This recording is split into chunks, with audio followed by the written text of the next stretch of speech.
Claro, contrario a eso, ¿no? Hoy ya tenemos tanta información, tantos datos que cuelgan en la red. Sin embargo, ¿cuántos de ellos son certeros? ¿Cierto? ¿Y cómo es que también los estamos tratando nosotros? Alguna vez yo coloqué en clase y decía, por ejemplo, busquen 5 conceptos que no sean correctos de data mínima en la red y me traen las URL, ¿no?, para observar. Nadie hizo la tarea. Porque los conceptos, para ser certeros, se necesita de experiencia. Y eso es lo que no nos da a veces Google. San Google nos da referencias. Nos da referencias. Entonces, a mayor cantidad de selecciones posibles, mayor información, y por lo tanto, aquí viene lo interesante. Cuando yo tengo mucha información, hay mayor inseguridad de parte de quien recibe, porque aparece el ruido. Este concepto de información es justamente opuesto al uso que ordinariamente damos. Porque cuando nosotros queremos decir que necesitamos información, lo que queremos reducir es una situación de inseguridad o de no saber. En otras palabras, es el mensaje y no la información que reduce la inseguridad. Es interesante. Entonces, nuestros sistemas informáticos recolectan tantos datos, son recolectores, que con tantos datos aparece la inseguridad. Y el concepto de información justamente es reducir la inseguridad, el no saber. Ese es el concepto que quisiera tratar esta mañana. Ese es el concepto que quisiera tratar. ¿Y cómo entenderlo dentro del uso del data mining? Todos sabemos que tenemos que tener nosotros datos, una fuente de datos, ya sea por texto, ya sea en nuestra base de datos relacionales, ya sea que hayamos estudiado inteligencia de negocios y lo tengamos en un data warehouse. A todo esto, en el contexto de data mining, se le conoce por data cruda. Luego lo que tenemos que hacer es preprocesar los datos. Y a eso se le conoce como data objetivo o data preprocesada. Interesante también que cuando hacemos una tesis nos piden población objetivo para poder conseguir nosotros una muestra y poder inferir información sobre toda la población. Y eso pues necesita transformación de datos. Luego viene lo que es la exploración y la transformación misma de los datos. Lo interesante es que nos dicen primero, normaliza los datos, relaciona bien los datos, pero cuando llegamos al punto de inteligencia en negocios, nos dicen, desnormaliza los datos. Es que lo primero que se hizo para poder, cuando teníamos poco espacio, hace algunos años, o hace muchos años, como lo quieran ver, era el problema del espacio. Entonces, cuando sucedió esto, el dueño ahorita de Oracle trabajó lo que es code, ustedes lo han estudiado, y nos enseñan a relacionar datos. Pero el principio fue de que los datos no tenían que repetirse, tenían que estar normalizados. Pero ahora el espacio no es un problema. Así que cuando hacemos inteligencia de negocios, lo primero que nos dicen es, desnormaliza la data. Hay suficiente espacio. Hay formas de almacenarlo, ya sea de manera relacional, ya sea de manera multidimensional. Entonces se necesita explorar y transformar los datos. El cuarto paso es el reconocimiento de patrones y es donde voy a entrar a tallar aquí. Para ese reconocimiento de patrones se necesita lo que es el modelado. Y aparecen todos los aspectos, ¿no? Desde definir una descripción, desde clasificar, desde utilizar una regresión, desde agrupar por clustering también, de asociar, de detectar aquellos outliers, lo llaman, aquellos que están fuera de lo normal, ¿no? Que los bancos ahora lo utilizan. Los bancos utilizan, saben que tú sacas dinero entre las 8 de la mañana y las 8 de la noche. Pero si tú sacas a las 3 de la mañana, solo te limita la salida, ¿cierto? Porque está fuera de lo normal. Esos son los outliers, ¿no? El trabajo de reconocimiento de sí. Y ese es el concepto que voy a tratar esta vez con el algoritmo para aprendizaje por árboles de decisión. La idea es tener o crear un árbol a partir de un conjunto de datos. Ese es el concepto básico. Hay que tener una raíz para el árbol, revisar si pertenecen a una clase y empezar a estructurar un árbol para tomar decisiones y que la organización aprenda a partir de los datos. El papel de la probabilidad, como lo mencioné antes, tiene que ver mucho. Sin embargo, lo altamente improbable es lo que mejora una decisión, mejora la información. Lo altamente improbable. Y es interesante, aquellos datos que aparentemente no nos sirven porque no aparecen en la frecuencia muy alta o porque no aparecen en la curva normal de Gauss, que la estadística me lo dice, aquellos datos que están afuera son los que afectan más a los sistemas organizacionales. De hecho, que voy a necesitar la teoría de la probabilidad. Es que tengo que revisar lo improbable. Así que la teoría de la probabilidad refiere variables independientes, probabilidad condicional y conjunta, algo que nos enseñan en la ingeniería básica, ¿no? La idea de probabilidad. Y aquí aparece la definición de un árbol de probabilidades, que es lo que generalmente vemos, ¿no? Ejecutamos acciones y observamos la consecuencia. Claro, esas consecuencias tienen una probabilidad. Y así lo vamos revisando después de acción-consecuencia, acción-consecuencia. Y ese es el manejo de una definición de un árbol de probabilidades fácil. Entonces, cuando hacemos este árbol de probabilidades, ojo, probabilidades solamente, ejecutamos una ruta, ¿no? Y observamos que se puede tomar una decisión. Pero estas decisiones generalmente están formuladas por lo más probable. Y lo improbable lo descartamos. Lo improbable se descarta. Más nos interesa lo que es más probable. Sin embargo, aparece el concepto, la entropía. La entropía está dada por la forma inversa de la ocurrencia del suceso. Y aquí es donde postulamos y regresamos a la teoría de hace 60 años, a la que postuló Shannon y a la que Taleb Nassim empieza a reforzar en estos tiempos. Y es la idea de entropía de la información. Es un concepto que quisiera que ustedes lo investiguen siempre, lo investiguen más. Se nos vienen cambios profundos respecto a la información si ustedes conocen entropía de la información.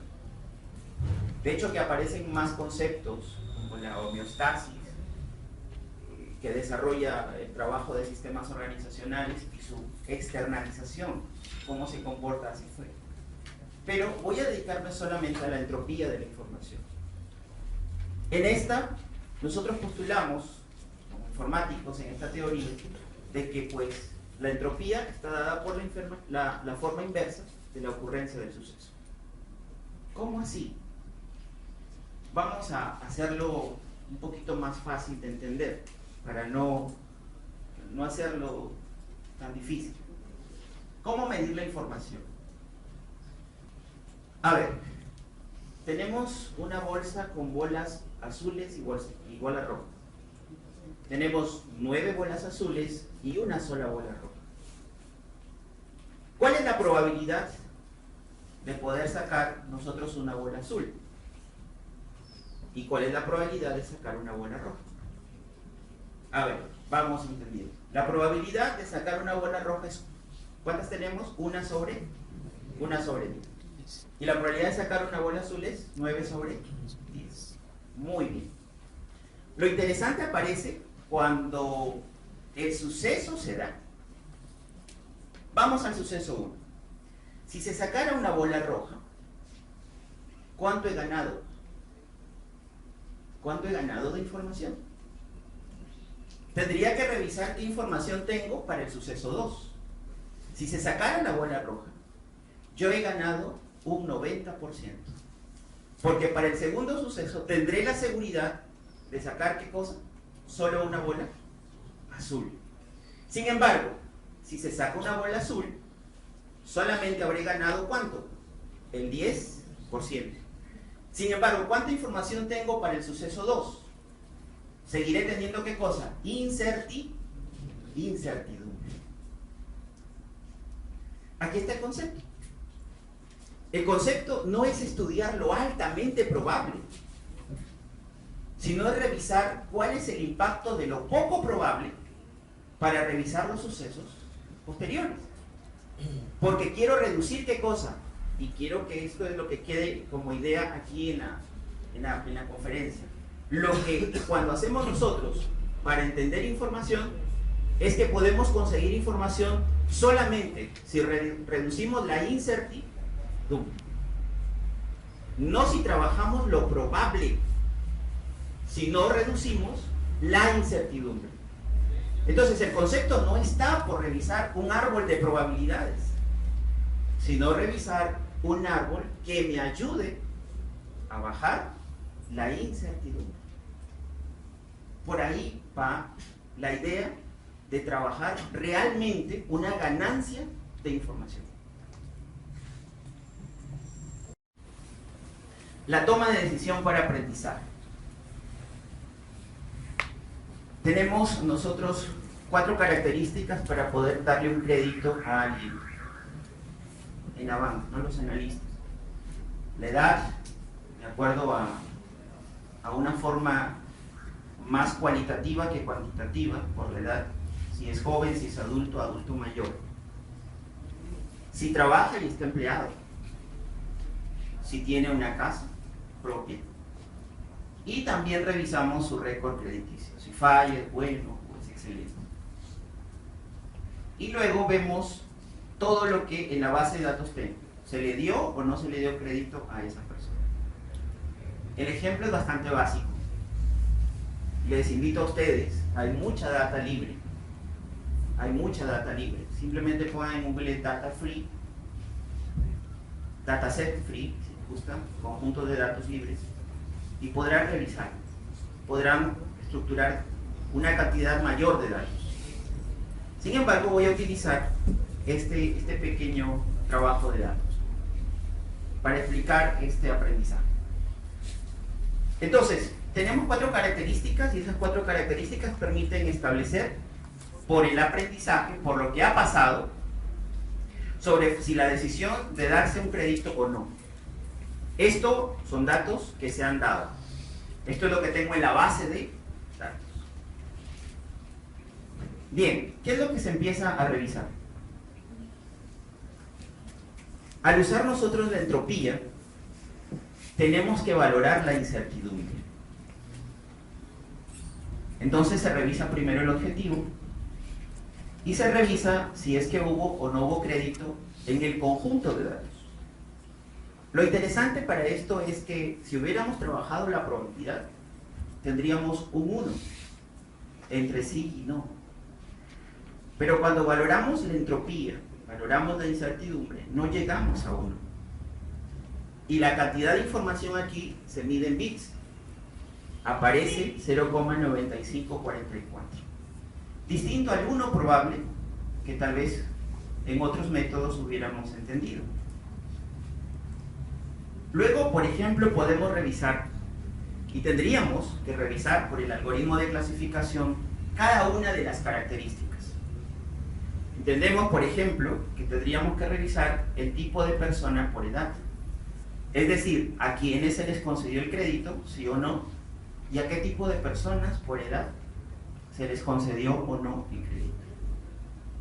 Lo interesante aparece cuando reviso la entropía después.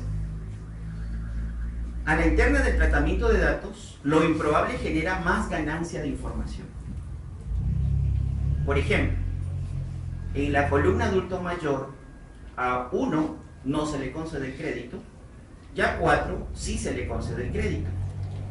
Pero cuando trabajamos la probabilidad y revisar la entropía, ¿Dónde se gana más información? ¿En 1 o en 4? Miren, se gana en 1. Se gana más información por entropía que en lo más probable. Todo esto, hay una formulación matemática, hay una plantilla en Excel, si es que lo quieren revisar, el ingeniero Víctor lo va a tener. Pero yo quería mostrarle eso, ¿no? Que a la interna en el tratamiento de datos, lo improbable es lo que genera ganancia de información. Lo mismo sucede para un adulto y para un joven, ¿no? Está bien, donde es más probable, pero genera menos información, menos entropía, menos ganancia de información.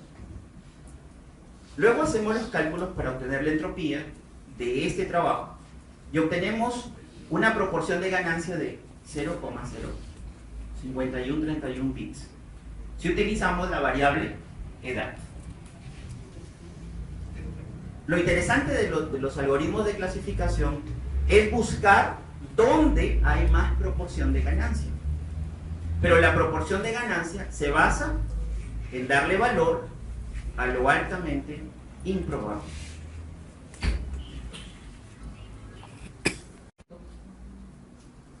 La entropía no trabajaría ahí. Porque si ya tiene un buen crédito, no sería de un buen analista al darle crédito. Si tiene un buen récord. Hay que revisar los otros datos. Y eso es lo que se revisa en los árboles de clasificación. Entonces, miren, se concede el crédito si su récord crediticio es excelente, tiene un 4, y no se concede para un récord excelente. Pero cuando revisamos la entropía, esto no nos sirve. O sea, un analista que utilizaría el récord crediticio como excelente, como patrón para desarrollar una decisión, en la entropía, esto es 0. No produce ganancia de información. Sin embargo, hay que revisar el resto del trabajo. Y los algoritmos de clasificación no dudan en revisar todas estas características. Así que aparece falla o bueno y también se revisa. ¿Por qué? Porque lo menos probable da más entropía, da más ganancia de información. El análisis sigue revisando la probabilidad, pero también revisa la proporción de ganancia. Por récord crediticio se tenía 0,17019 bits, que es mayor a la ganancia por clasificación de edad. Entonces, la entropía permite tomar una mejor decisión, si es que yo debo fiarme del aprendizaje de la organización mediante sus datos. Menos probabilidad, más proporción de ganancia de información.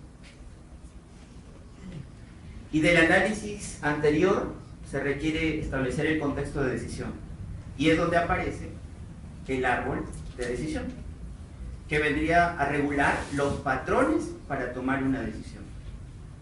Entonces, noten, ¿no? Se revisa primero el récord crediticio, si falla, se revisa si el empleado trabaja, y se le da crédito si trabaja, y no se le da el crédito si no trabaja. Pero también se revisa si el récord crediticio no es excelente, pero es bueno. Y lo que se revisa ahí es si tiene propiedad, tiene casa.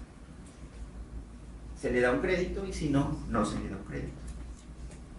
Pero un analista hubiera solamente trabajado con características probables. Su récord crediticio es excelente. Sin embargo, la información y la ganancia de información a partir de los datos debe generar en nosotros un estudio e investigación de parte de ustedes, porque la academia y la universidad es la que debe sacar esto. ¿Cómo es que pueden las organizaciones, sus organizaciones, desarrollar pues estos conceptos de data management? ¿Podemos usar aplicaciones para obtener información? Y noten que digo, ¿no? Aplicaciones para obtener información. ¿Y por qué? Porque lo que está en la base de datos, ¿qué cosas son? Son solo datos. Sino que hasta cuando tú contextualizas la información, es que realmente puedes valorar y ganar más información y tomar decisiones. De ahí que puedes utilizar cualquiera de los paquetes donde aparecen los algoritmos para poder trabajar minería. Los resultados se deben valorar por criterios de ganancia de información. Ahora, ¿es infalible? No. Los errores siempre existirán. Pero lo que quisiera dejar claro al momento de trabajar clasificación en Data Mining es que podemos aprender a manejar lo probable y lo improbable a partir de la data que tenemos. Y la consecuencia puede ser sistemas que aprenden, revisar sistemas expertos, revisar sistemas basados en conocimiento. Con lo que tenemos en algoritmo, sí, caso, entonces consecuencia. Pero hay que revisarlo no antes, sino después del suceso. Esa es la idea que quisiera dejar. Entonces, podemos tener ahí paquetes que nos pueden ayudar. Está Weka, está el trabajo de SPSS, está MATLAB, está el estadístico para R, trabajar en R. Y eso nos puede ayudar. Ahora, ¿la clasificación se limita solo a árboles de decisión? No. También se puede asociar, se puede usar clustering, análisis de factores para revisar los pesos de esa ganancia de información y, por ejemplo, clusterizar. Aquí aparecen 3 formas de trabajar los créditos y están clusterizados. Bien, muchas gracias y en otra ocasión podamos conversar un poquito.